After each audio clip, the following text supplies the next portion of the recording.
जय पवारांनी आज सकाळी मतदानावेळी केलेल्या वक्तव्यावरून चर्चांना तोंड फुटलंय आणि त्यावर पुन्हा एकदा जय पवार यांच्याशी संवाद साधला असता ते काय म्हणालेत पाहूया.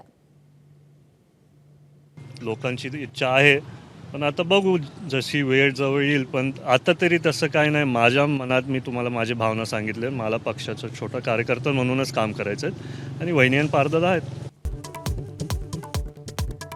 बारामती आणि राहुरी पोटनिवडणुकीसाठी मतदान. बारामतीत सकाळी 11 वाजेपर्यंत सरासरी 20.55% तर राहुरीमध्ये 18.22% मतदान.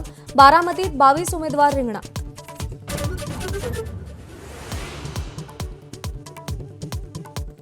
सुनेत्रा पवार यांनी काटेवाडीत तर अक्षय कर्डिलेंनीही मतदानाचा हक्क बजावला. बारामतीकर कर्तव्य म्हणून मतदान करतायत. मतदानानंतर सुनेत्रा पवारांची प्रतिक्रिया.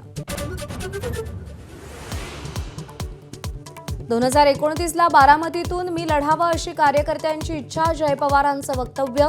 तर पवार विरुद्ध पवार लढत होण्याची शक्यता नाकारता येत नाही. रोहित पवारांचं वक्तव्य.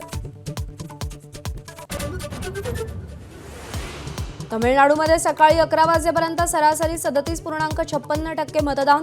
सगळ्या 234 जागांवर मतदानासाठी मतदारांच्या रांगा. सेलिब्रिटींनीही मतदानाचा हक्क बजावला.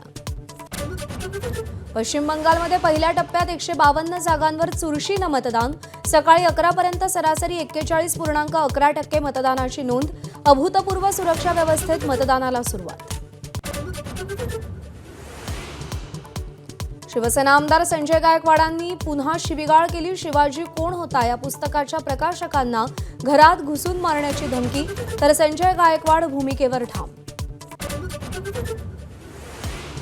शिवसेनेच्या पक्ष आणि चिन्हावर आज सुप्रीम कोर्टात सुनावणी. यादीमध्ये खटला 36व्या क्रमांकावर. आज तरी सुनावणी होणार का असा प्रश्न.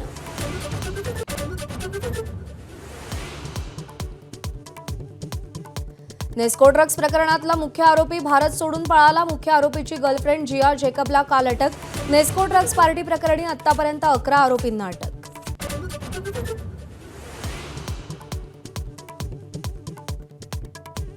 इराणसोबत 3 दिवसात पुन्हा चर्चा सुरू होईल. डोनाल्ड ट्रम्प यांचा दावा. मात्र इराणकडून अजूनही कोणताच प्रतिसाद नाही.